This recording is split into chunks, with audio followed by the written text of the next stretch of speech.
What would you do if someone tried to fine you for using your own lake? Jake Sullivan thought he'd found peace. After walking away from Silicon Valley with a fortune and burnout in equal measure, he returned to his grandfather's lakeside cabin, ready to trade code for coffee and chaos for calm. But one morning, that peace shattered. Taped to his boat was a violation notice from the local HOA, demanding it be removed immediately. The catch? They didn't own the lake. Jake did. And they had no idea who they were messing with. What started as a petty fine quickly spiraled into one of the most outrageous HOA power grabs you'll ever hear, complete with stolen property, secret investors, and a luxury resort scheme built on lies. But Jake had something the HOA didn't. Receipts, surveillance, and a plan. This isn't just a fight over property. It's about legacy, truth, and what happens when you push the wrong man too far. Hit subscribe to Real HOA Drama, where real stories of control, corruption, and comeuppance come to life. Because some neighborhoods have skeletons, and we open the gates. Let's dive into the full story of Sullivan Lake versus the HOA. The morning mist was still curling over the surface of Sullivan Lake, soft and silvery, like a dream you hadn't quite woken from. Jake Sullivan stood barefoot on the dock with a chipped ceramic mug in his hand, the coffee inside just dark enough to reflect the pale sky. After 15 years of Silicon Valley grind and a startup exit deal with more zeros than he'd ever seen in his life, peace had finally found him, or so he thought. The lake had always been more than a place. It was legacy. It was memory. It was the last place he'd seen his grandfather smile, truly smile, with a fishing pole in one hand and a thermos of black coffee in the other. Franklin Sullivan, the man who bought this patch of paradise when the world still had dial tones and jukeboxes, had left it to Jake with one request. Protect it, kid. Don't let anyone put a price tag on it. That morning, Jake was admiring the view, letting the serenity seep into his bones, when something unnatural caught his eye, an obnoxious pop of neon orange flapping against the side of his boat. He blinked, then squinted. No. That wasn't just some lost construction tag. It was a violation notice. Waterproof taped, of course, to his grandfather's 16-foot aluminum fishing boat, the one Jake had personally sanded, patched, and painted the summer before. The bold print practically screamed at him. Unauthorized watercraft. Remove immediately or face fines. He tore it off, and as he read the rest, his blood began to simmer. According to the Maple Creek Estates HOA, Jake was in breach of community visual guidelines and would be fined $500 per day until the offending vessel was removed. They even had the gall to mention towing at owner's expense. Jake let out a low, incredulous laugh, one that echoed across the lake like a challenge. These idiots, he muttered, running a hand through his hair. They have no idea who they're messing with. Because what Maple Creek HOA didn't seem to realize or bother to check was that Sullivan Lake wasn't their lake.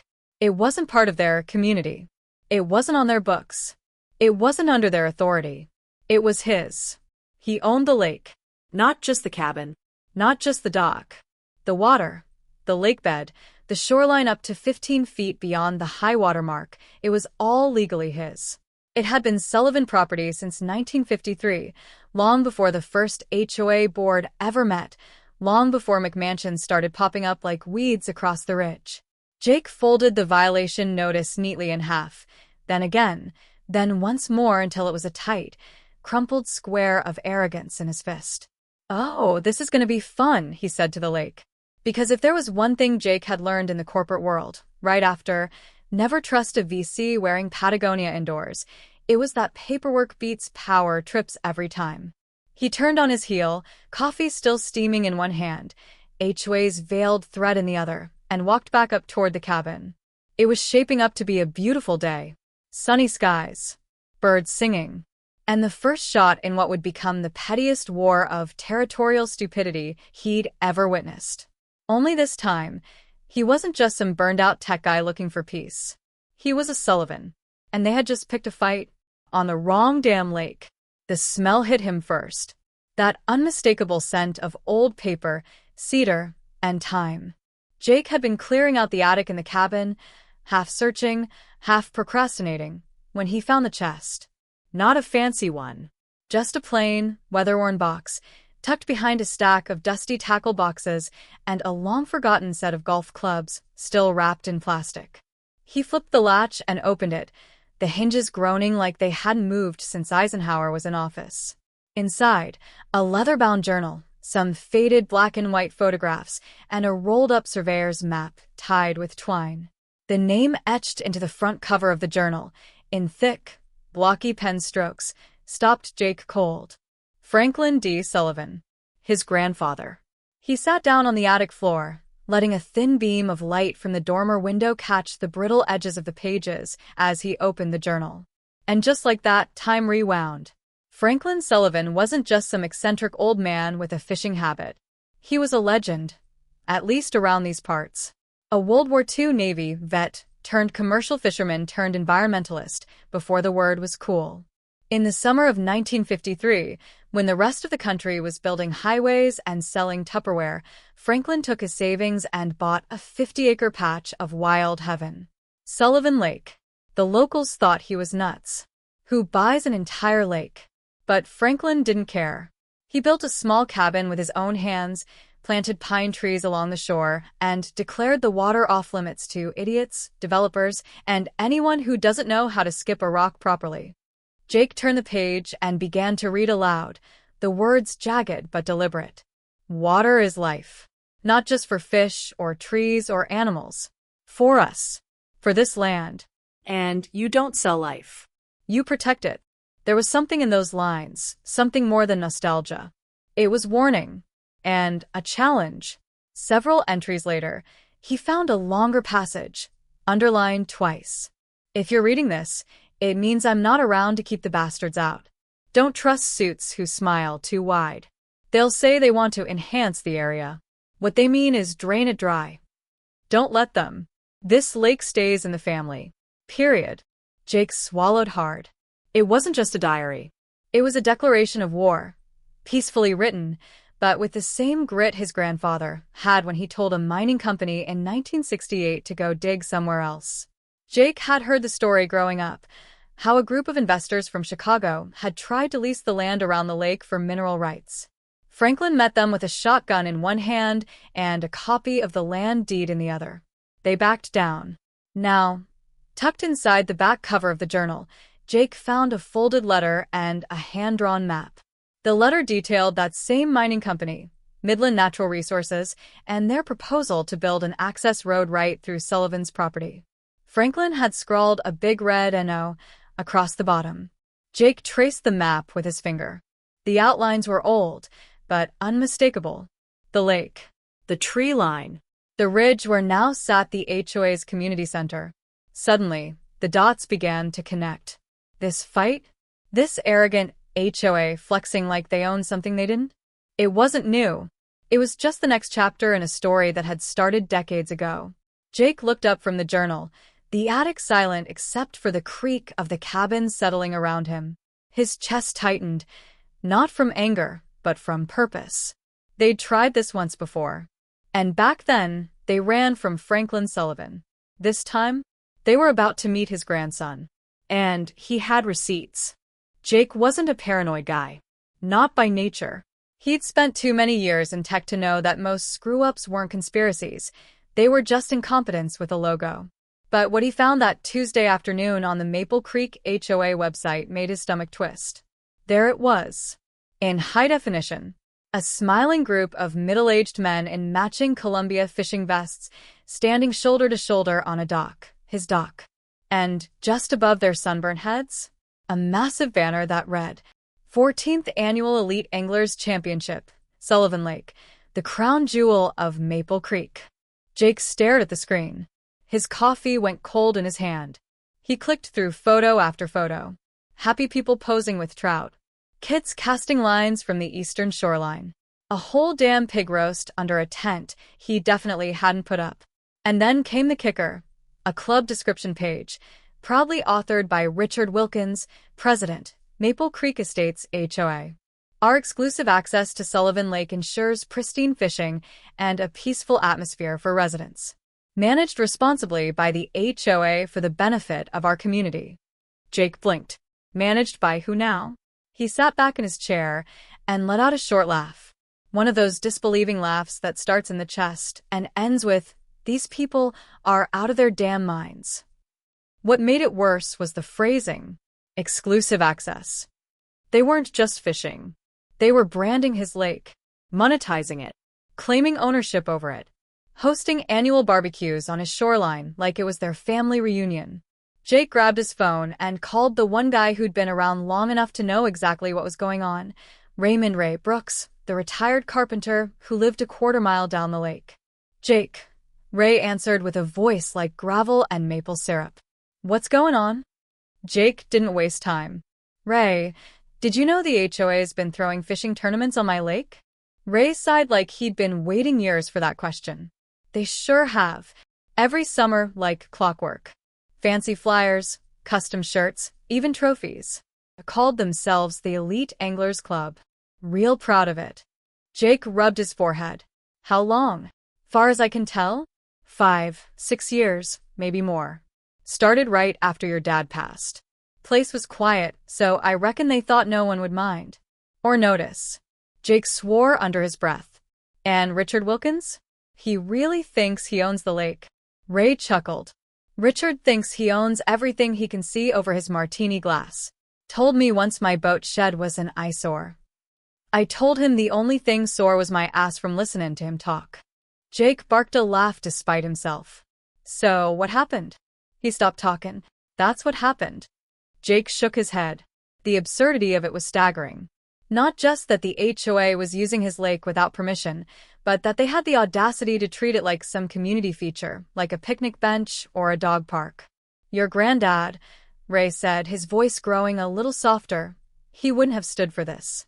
He'd have walked right into that HOA meeting with a fishing pole in one hand and the deed in the other." Jake glanced back at his computer screen, the smiling faces of the so-called elite anglers still frozen on the page. He didn't say anything for a moment. Then, "Well, Ray, I think it's time I brought that deed to the next party." And just like that, the smile vanished from his face. Because this wasn't about fish anymore. This was about lies, land, and a bunch of entitled weekend warriors who had no idea they were about to cast their lines into very dangerous waters. Jake wasn't one to panic. Not when servers went down at 2 a.m. Not when a $1 million pitch crashed halfway through. And definitely not when a group of vest-wearing fish bros decided to throw their annual trout fest on his lake. But this was starting to smell like something more than ignorance. It smelled like arrogance. And arrogance plus legal gray areas equals the kind of headache only a very specific person in Jake's life could cure. He scrolled through his contacts and hit Emma Carter. Harvard Law, environmental law specialist, and, once upon a time, the only person who could beat him at Mario Kart in college. She picked up on the second ring. "Jake Sullivan," she said, mock suspicious. "Are you calling me to admit that AI is going to take over law?" "Worse," Jake said. "I think I need a lawyer." There was a pause. Then, "Oh, I'm listening." Jake laid it out, the HOA, the fishing tournaments, the orange violation notice duct taped to his grandfather's boat like some dystopian parking ticket. And finally, the kicker. They were claiming management rights over his lake. Emma didn't laugh. That was a good sign. She only cursed once. That was a great sign. "So, just to confirm," she said slowly, "you have the full deed to the property, including the lake bed and water rights." Jake opened the drawer, pulled out a yellowing manila envelope, and read off the official jargon. "Includes water rights and 15 feet of surrounding shoreline in perpetuity, yada yada." Emma let out a long breath. "That's not just ownership, Jake. That's fortress-level clarity. They don't have a leg to stand on." Jake grinned. "Tell that to Richard Wilkins and his army of lawn chair commandos." Emma was already shifting into lawyer mode. "First things first, don't respond to anything from them directly. No calls, no angry emails, no baseball bats to HOA mailboxes, tempting though I know that last one is." Jake raised a hand like she could see him. "Scout's honor." "Second," she continued, "you need evidence. Lots of it. Photos, videos, timestamps, anything that proves they're actively using your land without permission. Jake's smile widened. I already ordered 4 wireless trail cameras. Of course you did, Emma said. You've always had a borderline unhealthy relationship with gadgets. They're 4K, motion sensing, night vision enabled. If a squirrel farts near the shoreline, I'll know. Emma chuckled. Good. Place them along access paths, your dock, and wherever they've been hosting these tournaments. And record everything. Jake was already halfway to the back porch, cameras in hand. What's the endgame here, Em? I don't know yet, she said. But I don't like that they're making moves like they own the place. It's either power posturing, or they've got bigger plans. Either way, we build the case first. Quietly. Jake paused at the tree line, staring out over the lake. The water shimmered like glass, calm and oblivious. You think this might get ugly? Emma's voice softened. Jake, when people think they're entitled to something that isn't theirs, they don't back down easily. They dig in. They lie. They manipulate. And if money's involved? He nodded slowly. Yeah. That's what I thought too. He mounted the first camera high on an oak tree, angled perfectly at the east shore where the barbecue tents had been last summer. All right, he muttered, cinching the strap tight. Let's see what these trespassing trout lovers are really up to. And just like that, the battle for Sullivan Lake moved into a new phase, quiet, methodical, and legally airtight. The HOA didn't know it yet, but they'd just stepped into a chess match with a man who used to debug billion-dollar code while sipping espresso at 3 a.m. And now? He had nothing but time and cameras. The Maple Creek Estates Community Center looked like someone had Googled how to build authority in suburbia and followed the instructions to the letter. White columns, brick facade, a fountain that was somehow both over-engineered and underwhelming. Jake parked his dusty pickup between 2 polished SUVs, took a deep breath, and headed toward the lion's den. He wasn't exactly dressed for a homeowners association meeting, faded flannel, beat-up boots, and a baseball cap with a coffee stain, but he wasn't there to impress anyone. He was there to listen. And maybe, just maybe, to light a quiet little fire under some very expensive chairs. The meeting was already in full swing when he slipped into a back row seat. The room smelled like potpourri and passive aggression. About 30 people sat in polite rows, listening to Richard Wilkins drone on about lawn height regulations and mailbox uniformity with the smugness of a man who thought bureaucracy was a personality. And I want to remind everyone that we're still seeing non-compliant Christmas lights on Birchwood Lane, Richard said, his smile tight, his voice dripping with condescension. We must all do our part to maintain the visual standards of our community. Jake resisted the urge to snort. Then came the agenda item he'd been waiting for. The lake, Richard announced, smoothing his blazer like he was about to deliver a TED Talk. We've had reports of an unauthorized boat being stored on community waters. Community waters. Jake's eyebrow twitched. All watercraft must be registered with the HOA, Richard continued, and must comply with our aesthetic guidelines. The lake is one of our community's most valuable assets, and it's imperative that we preserve its beauty. Jake raised his hand. Richard blinked, clearly not used to interruptions. Yes? The gentleman in the back. Jake stood slowly, keeping his voice polite. Just curious, Mr. Wilkins. When you say community waters, do you mean that the HOA owns the lake? A ripple of murmurs passed through the room like wind over water. Richard's smile thinned. The lake is managed by the HOA for the benefit of residents. That's not quite what I asked, Jake replied, tone still even. Do you have the deed to the lake? Or is it managed through some kind of county agreement? A few heads turned. One older man in the front row actually nodded. Richard's knuckles whitened on the podium. There are historical arrangements in place. The details are not relevant to this meeting. But you're fining someone for having a boat on it, Jake said calmly. I'd say the details are very relevant. A beat of silence.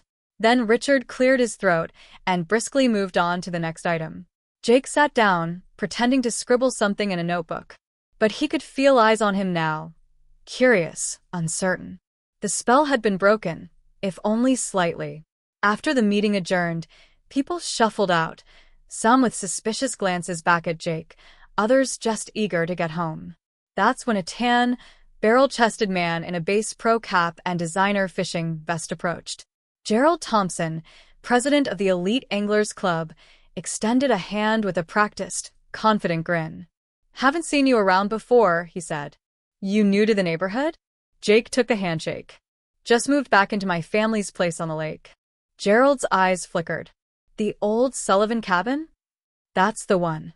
He gave a thin smile. "We thought that place was abandoned." "Welcome back." "Thanks," Jake replied. "Heard you guys do some fishing out here." Gerald chuckled. "We've got a good thing going. Very exclusive. But I might be able to get you in. We have access to the best parts of the lake." Jake managed not to laugh. The man was offering him access to his own lake. "How generous," he said dryly. "When's the next event?" "Saturday," Gerald said proudly. "Annual championship. Biggest one yet."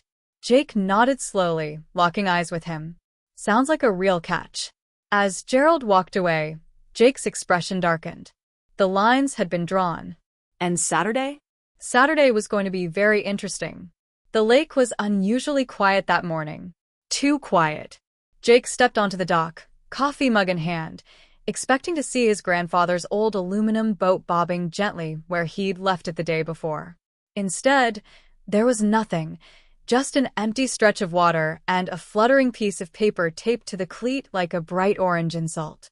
He blinked, Took a slow step forward. The mug tilted, splashing hot coffee onto his wrist. He didn't even flinch. The boat was gone. Gone. In its place, the notice. He yanked it off and read through it, jaw tightening with every line. Property violation, non-compliant vessel removed by order of the Maple Creek Estates HOA. Impounded pending fine payment of $750 and compliance agreement signature. Unclaimed property will be auctioned after 30 days. Jake stared at the paper, then crumpled it into a tight fist and exhaled through his nose, slow and heavy. For a moment, he just stood there, looking out across the glassy surface of Sullivan Lake, where nothing moved. No ripples, no wind, just stillness and the slow, rising burn of fury in his chest. He stormed back into the cabin, pulled out his phone, and dialed the sheriff's office. "Maple County Sheriff's Department, how can I help you?" "My boat was stolen," Jake said, voice sharp. "From my dock. On private property. Can you describe the circumstances?" He did. Calmly. Precisely. Right up to the part where the HOA claimed they had a right to impound it. There was a long pause on the other end. Then the dispatcher cleared her throat. "Sir, this sounds like a civil matter between you and the Homeowners Association. We can't intervene unless there's evidence of criminal activity." Jake's grip tightened on the phone. "They came onto my land, took my property, and are demanding money to return it. That's not criminal. I understand your frustration, but these types of cases are typically handled through civil court." Civil court. He thanked her stiffly, hung up, and stared at the wall for a long moment. He could almost hear Franklin Sullivan's voice in his head. "When you're angry, that's when you've got to slow down. Think clearer than ever. Rage is a tool, but only if you know where to swing it." Jake closed his eyes, took a deep breath. In. Out. All right. Okay. Let's think. They didn't just escalate. They made it personal. They crossed onto his land. They took his property. And they thought he'd roll over because they slapped a logo and a fake fine on it. But he wasn't a man who backed down. And he wasn't going to play by their rules. He pulled up the security camera app on his phone. Sure enough, motion alerts from 1:17 a.m. 2 men in reflective vests. 1 pickup truck. A tow strap. And the slow, stealthy abduction of a 40-year-old aluminum boat that had no business being treated like a parking violation. He downloaded the footage, saved it twice, emailed it to Emma with the subject line. They took the boat. She called 5 minutes later. "You okay?" Jake nodded, even though she couldn't see him. "I'm past pissed. I'm surgical now." There was a pause. Then she said with a hint of a grin, "That's what I like to hear." Jake looked out the window toward the lake. It still shimmered like nothing had happened. Like it wasn't now the setting for an unfolding war. They thought they'd won a battle. They didn't know they'd just declared war on Sullivan. And the next move would be checkmate.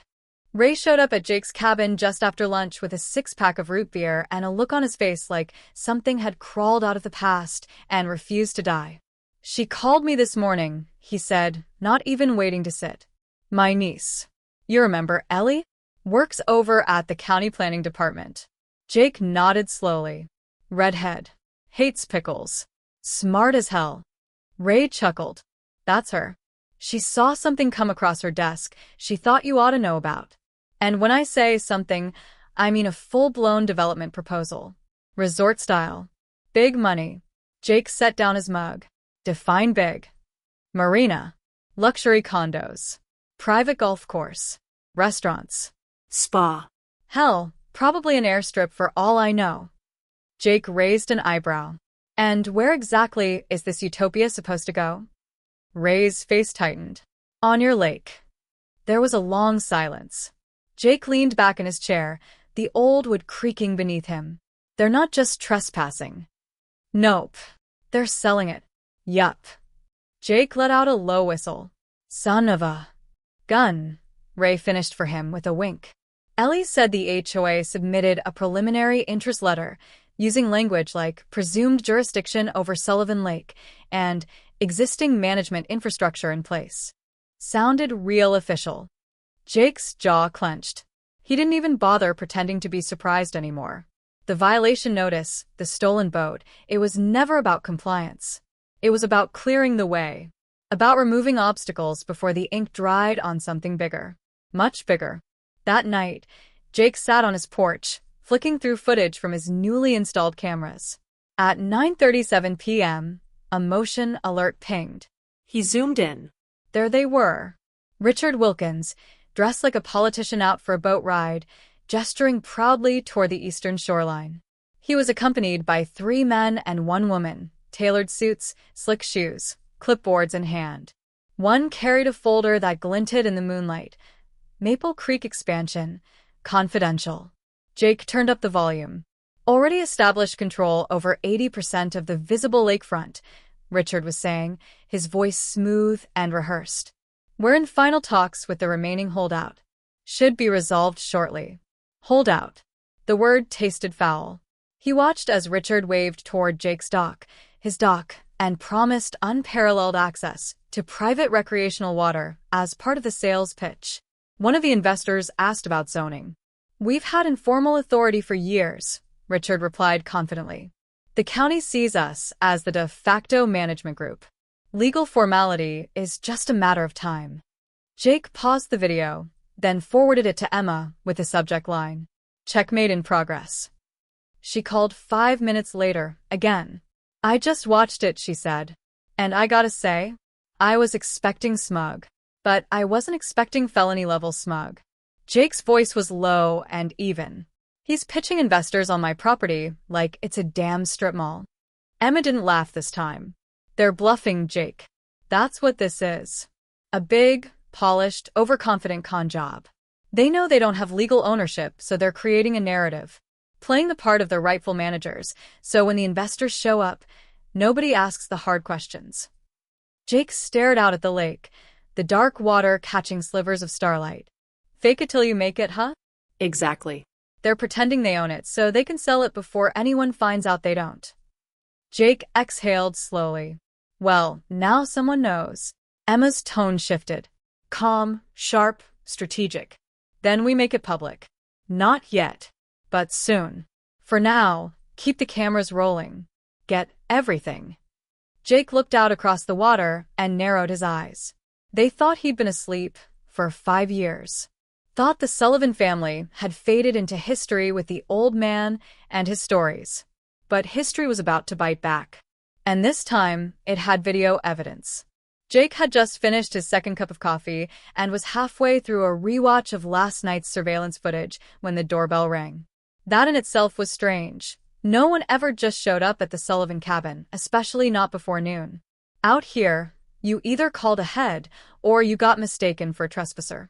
Or worse, someone trying to sell solar panels. He opened the door to find Richard Wilkins standing on his porch, blazer swapped for a crisp button-down, and a smile that looked like it had been practiced in a mirror. "Mr. Sullivan," Richard said, extending his hand like they were two old friends catching up over golf and betrayal. "I thought it was time we had a little neighborly chat." Jake raised an eyebrow. "You always drop in unannounced. Or is this a special occasion?" Richard let out a chuckle that didn't quite reach his eyes. "Apologies.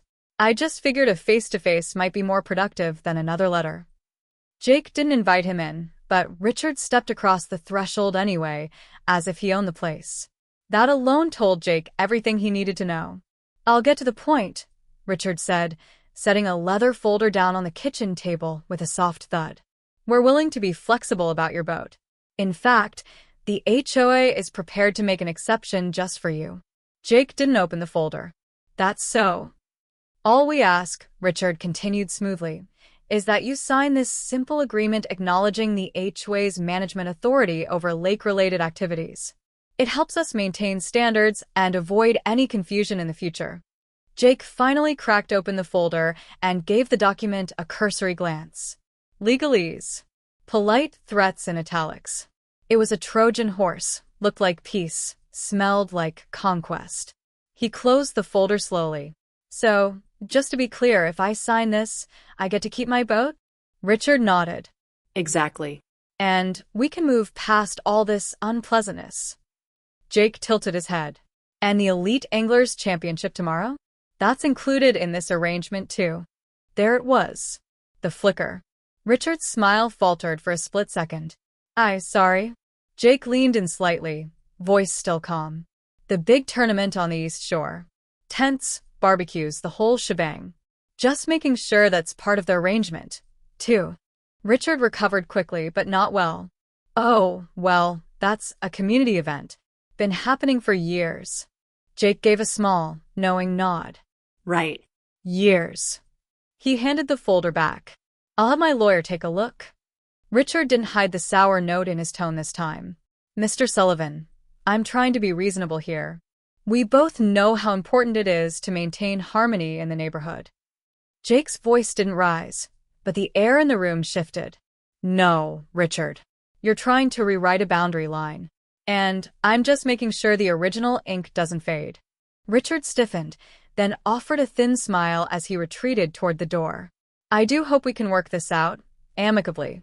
Jake watched him go, then closed the door with a solid click and immediately pulled out his phone.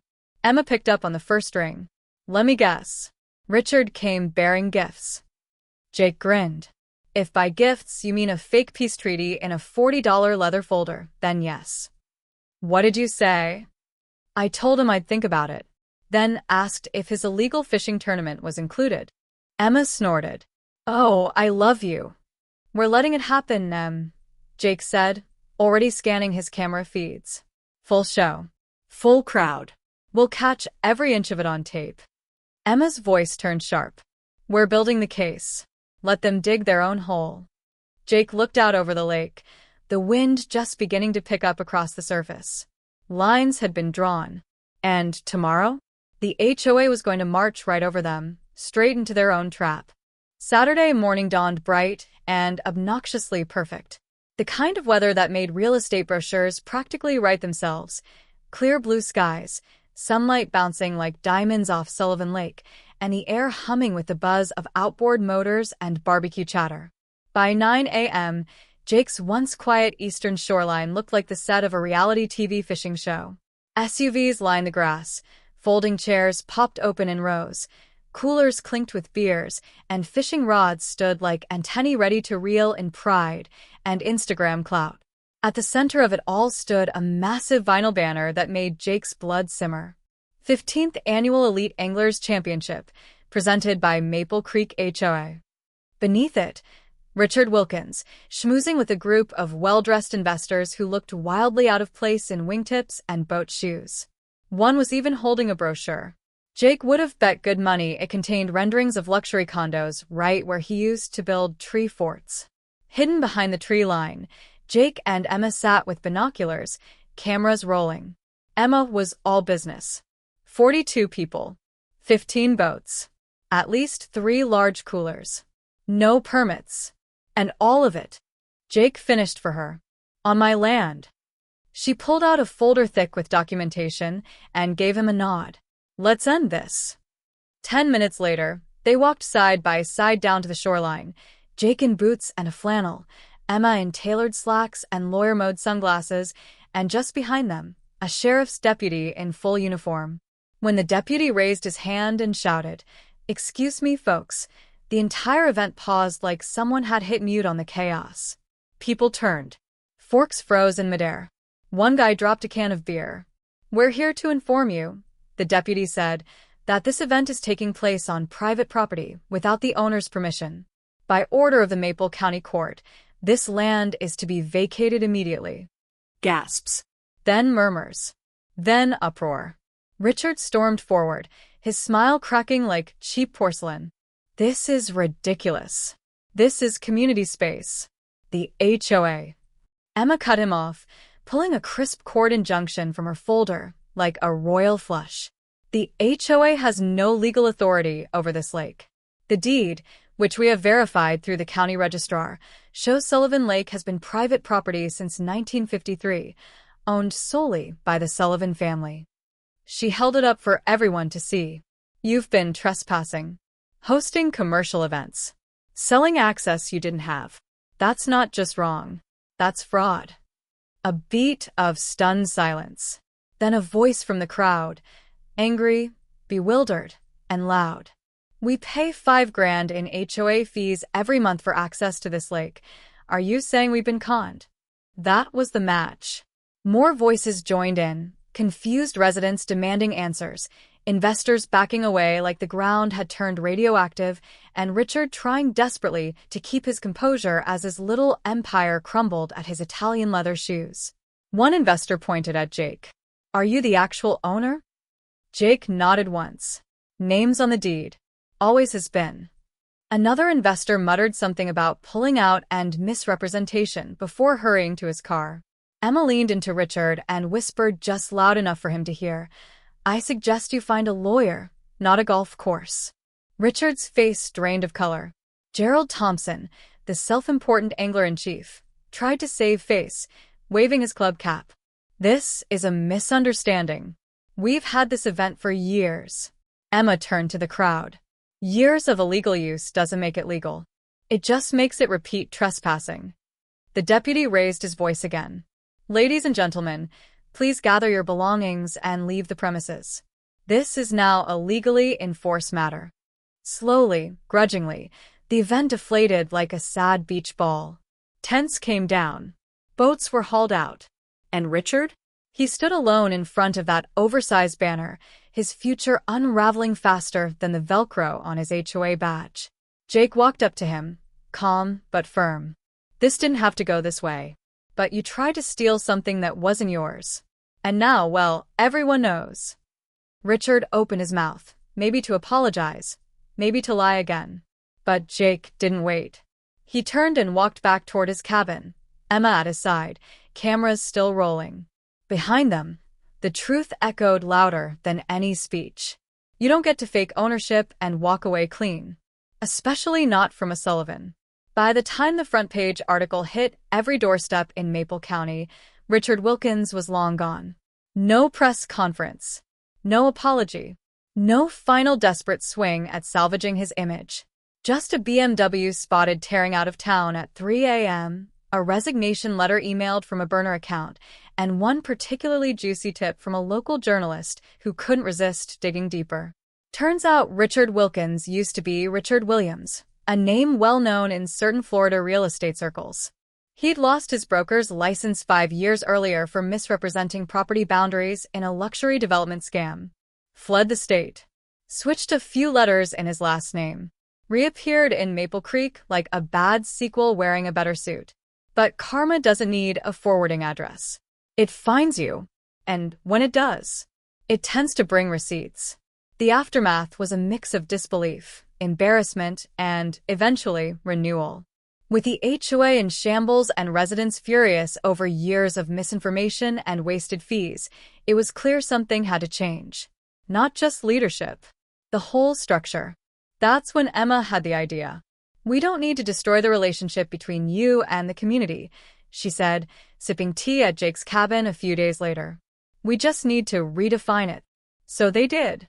Together with a small group of honest residents, led by Judge Michael Davis, a retired circuit court judge and former neighbor of Franklin Sullivan, they created something new. The Sullivan Lake Conservation Trust, a nonprofit, legally binding, community-inclusive agreement that allowed for limited, respectful public access to the lake while protecting its natural beauty and upholding Jake's ownership rights. Annual passes, educational programs, conservation funds, and a public use charter that would make Grandpa Franklin proud. And on the eastern shoreline, once earmarked for a private marina and champagne-soaked condo launch parties, they built something better. A small, thoughtfully designed community park. Benches, a fishing pier, a walking trail shaded by old-growth oaks. And, in the center, a bronze plaque mounted to a boulder that had been on that shore longer than any house in the county. "Water is life, not a commodity." Franklin et Sullivan. The day they unveiled it, a breeze rustled through the trees like applause. Weeks later, as the dust of scandal finally settled, Jake found himself back on the water. Same boat. New paint. The words Sullivan Legacy, now lettered neatly across the stern. Ray sat at the bow, casting his line lazily while sipping iced tea from a thermos that looked older than either of them would admit. "You know," Ray said, eyeing the shoreline, "I half expected you to sell the whole damn lake and buy a cabin in Montana." Jake grinned. "Thought about it. But then I remembered how much my grandpa hated Montana. Said it had too much sky, not enough fish." Ray chuckled. "Smart man." They drifted in silence for a moment, just the ripple of the water and the occasional splash of a curious trout breaking the surface. Then Jake spoke, quieter this time. "I think he'd be proud," he said. Ray nodded. "He would. You fought the way he taught you to fight. With patience. With proof. And just enough sarcasm to make it sting." Jake smiled, eyes scanning the lake, the park in the distance, kids skipping rocks, someone quietly reading under a tree. No banners. No trespassing. Just respect. "I didn't save the lake," he said. "I just reminded people it mattered." Ray raised his cup. To reminding people. Jake raised his coffee in return. To legacies. And as the boat drifted quietly in the center of Sullivan Lake, sunlight dancing on the water, wind in the trees, peace at last, it was hard not to feel like the story had come full circle. A new chapter had begun. And this time, everyone knew who the lake belonged to. But more importantly, they finally knew what it stood for.